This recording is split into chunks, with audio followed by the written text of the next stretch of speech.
nós vamos falar sobre um assunto muito importante, que é a dependência química no nosso país. Só para você ter uma ideia, antes de nós começarmos nossa conversa com o Dr. Marco Jordão, que está aqui com a gente, que é advogado, só para você entender o problema que a gente está vivendo no nosso país com relação ao uso de drogas. Em 2007 foi feito o último levantamento da ONU, da Organização das Nações Unidas, aqui no Brasil, para avaliar e para detectar o número de pessoas que usam drogas. Naquela época, nem tanto tempo atrás, assim, 6 anos, 850 mil pessoas usavam drogas, maconha e cocaína. O crack, que tomou conta do país, nem entrava nessa contagem ainda. Então, as expectativas são de que hoje mais de 1 milhão de pessoas estejam usando drogas. E o grande problema, que é o que nós vamos conversar com o Dr. Marco, é justamente o que se faz com essas pessoas. Porque eles chegam numa condição tão deplorável que eles não buscam ajuda e não querem ajuda. E aí? Você é a favor? Você é contra a internação compulsória ou a internação involuntária, que depende da família para ser feita, mesmo que a pessoa não queira ser internada? Doutor Marco, bom dia, obrigada por você estar aqui com a gente. Obrigado. É uma discussão que rende dias e dias de conversa, né, doutor? Sem dúvida, sem dúvida. Porque eu imagino que a internação compulsória, que é sobre o que a gente vai falar, e a involuntária, sejam alternativas mesmo para que as pessoas possam tentar um tratamento, mesmo que elas não queiram, obrigatoriamente tentar, porque a gente sabe que é muito difícil sair das drogas, né, Marco? Qual é a diferença da compulsória e da involuntária? A diferença está na Lei 10.216 de 2001, que foi a lei da reforma psiquiátrica, que estabeleceu 3 tipos de internação.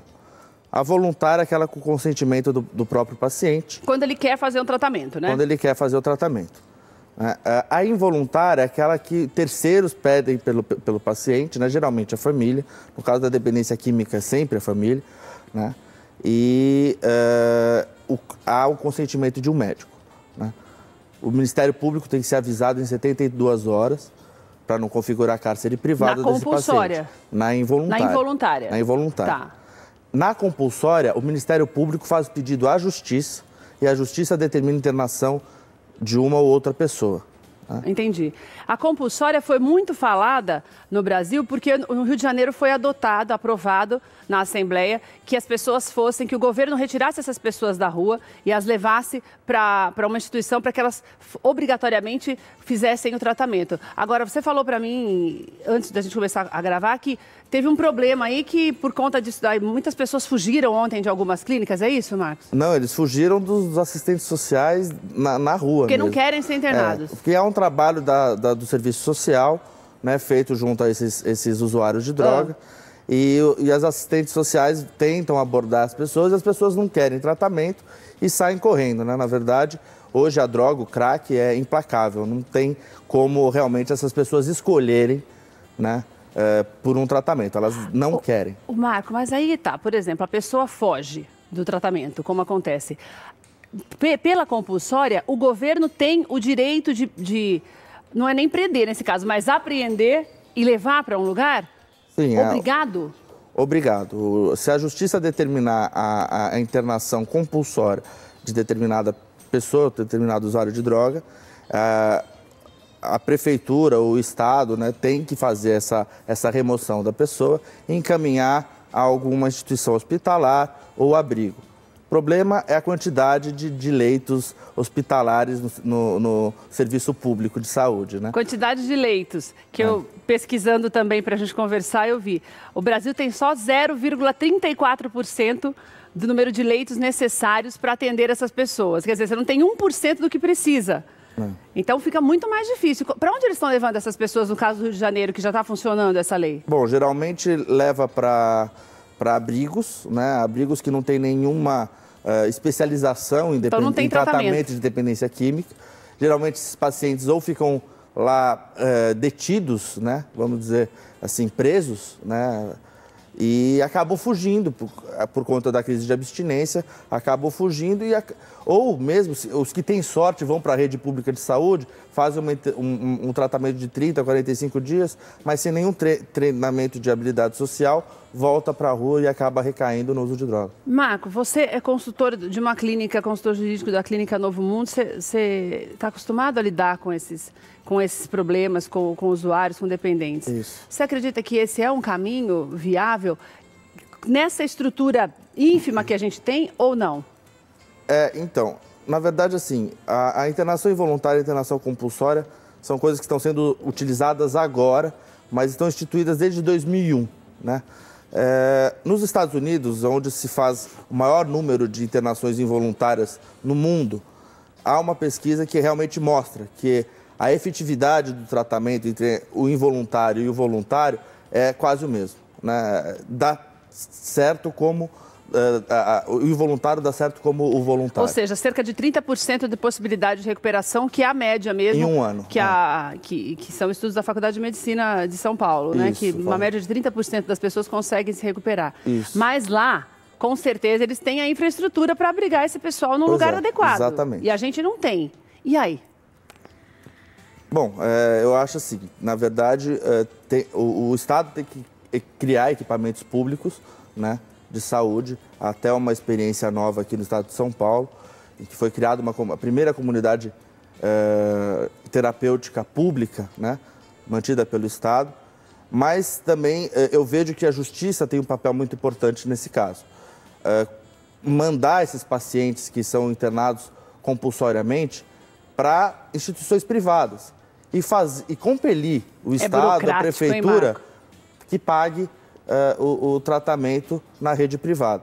Essas pessoas têm o direito de se recuperar. Eu penso numa sociedade mais justa assim, né, que o Estado dê esse direito. A gente, mesmo nos nossos centros de recuperação, tanto no feminino em Caraguá, quanto no de Santana de Parnaíba, que atende aos homens há tantos anos, já com a infraestrutura de primeiro mundo, a gente vê essa recuperação. Quer dizer, existe a possibilidade. Quando você faz um trabalho sério, quando existe esse trabalho sério, essa preocupação, que são trabalhos conjuntos, na verdade, né? O trabalho com o psicólogo, no nosso caso, o atendimento também às famílias. Então, você vê que é possível essa recuperação, né? Mas tem que ter essa infraestrutura, que infelizmente não é oferecida para a maioria das pessoas que passam por esse problema, né? Para a maioria absoluta, né? Os usuários de droga que são o público dessa compulsória, podemos dizer assim, realmente não tem condições, né? Não tem família mais, estão em uma situação de rua, de mendicância. As famílias não são nem mais encontradas, não tem mais quem pedir ajuda por eles. De fato, é o Estado que tem que fazer isso. Que tem obrigação, né, na verdade. Tem obrigação, né, de fazer isso. Ô, Marco, a involuntária, eu até queria falar sobre isso com você, porque tem muita gente, tem muitas clínicas, aliás, eu já fiz muita matéria sobre isso, que as clínicas não aceitam o dependente que foi levado, obrigado pela família. A clínica, mesmo sendo particular, ela tem obrigação de aceitar? Não, ela não tem obrigação de aceitar. Há clínicas que são que podem receber, que são preparadas para receber esse tipo de paciente, que demanda muita atenção, né? E tem outras clínicas que são somente voluntárias, que dependem da vontade do paciente. Só que hoje a gente vê que o crack, o oxi, essa droga nova, elas não oferecem esse tipo de escolha para o usuário. O usuário não quer se tratar, ele não tem como pedir ajuda. Ele não tem nem noção mais, né, Exatamente, na verdade, de não que tem mais precisa noção. de ajuda, Exatamente. né? Ele vive dependendo da droga, né? Ele vive em função do uso da droga. Então, ele não tem mais essa autonomia, né? Então, na verdade, todas as clínicas deveriam aceitar. Se tiver algum preparo. Se tiver como vigiar, né? Se tiver algum preparo. Geralmente são clínicas fechadas, né? Com seguranças e tal. Eu posso dizer que a clínica que eu sou consultor, nós aceitamos, né? Não é uma clínica fechada, é uma clínica que é totalmente aberta, mas há um acolhimento muito importante no tratamento desses pacientes. É porque eu acho que, no fundo, todo mundo quer se tratar, né? É que quando você está vivendo aquela situação, passando por aquele problema, daí você não consegue enxergar a luz. Mas depois de você estar ali dentro, você começa a ver que você conseguiu passar um dia, conseguiu passar 2 dias, a pessoa mesmo vai começando a se reeducar mesmo, né? É exatamente isso, é uma reeducação, né? É uma renovação de valores, né? Eu vejo assim, eu sempre costumo dizer que as pessoas lá na Cracolândia, não querem estar naquela condição. Até porque é tão subhumano que ninguém quer ficar numa condição daquela, né, Marco? Exatamente, ninguém quer ficar naquela situação. Acontece que eles não conseguem ter essa escolha, né? Essa força tem que vir de um terceiro. Tem. Sozinho a pessoa não consegue. E ali não tem família também, né? E é uma obrigação mesmo do governo que cuide dessas pessoas, né? Eu, sinceramente, não sei como. Porque a gente vê que uma solução é cada vez mais difícil, porque o número aumenta de uma forma sobrenatural e não acompanha, e os resultados e os trabalhos não acompanham o crescimento do uso da droga, né? Na verdade, teria que ter começado com a prevenção mesmo, né? Que é o que a gente sempre fala, né, Marco? Que, infelizmente, eu não sei se as pessoas não imaginavam que o crack fosse fazer esse estrago que tem feito, mas saiu do controle, né? Então, quando sai do controle, para você retomar a rédea, é muito mais difícil. Sem dúvida. Então, esse que é o grande problema, né? É um trabalho de 30 anos, né, para prevenção, para que haja realmente algum resultado no sentido do não uso, que os jovens não encontrem com a droga e acabem usando droga. Né? Pelo amor de Deus, você está querendo dizer que você acha que em 30 anos a gente não consegue resolver isso? A questão da prevenção é uma política que deve ser uma política pública, né, de 20, e esse 30 tratamento anos. Desse povo todo que já está perdido aí? Esses têm que ter o direito, né, eles têm o direito e tem que ser oferecidas oportunidades para que eles se tratem. Se não for a iniciativa privada, o poder público tem que fazer isso. É verdade. Marco, obrigada pelos teus esclarecimentos, viu? Sabe, você que está em casa, você também pode ajudar. Você está falando isso, eu estou aqui pensando. Muitas vezes a gente conhece alguém e fala assim, não tem mais jeito.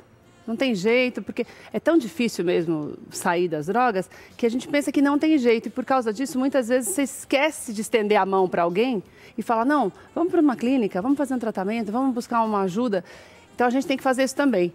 Porque se nós não começarmos a fazer dentro de casa, ao redor, porque é o que eu falei no começo do programa, a gente sempre conhece alguém que usa droga.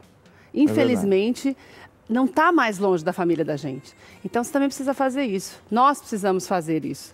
Marco, obrigada, viu? Obrigada pela tua participação no programa. A Rede Gospel e... Deixa o telefone de contato, Twitter, e-mail, Facebook. Sim. O telefone de contato lá da Clínica Novo Mundo é 011, em Itu. É 011 4013 3691. Né? E o nosso site é www.clinicanovomundo.com.br. Tá certo, obrigada. Lá nós temos o link para o e-mail. Tá bom, obrigada. Tá bom, muito obrigado.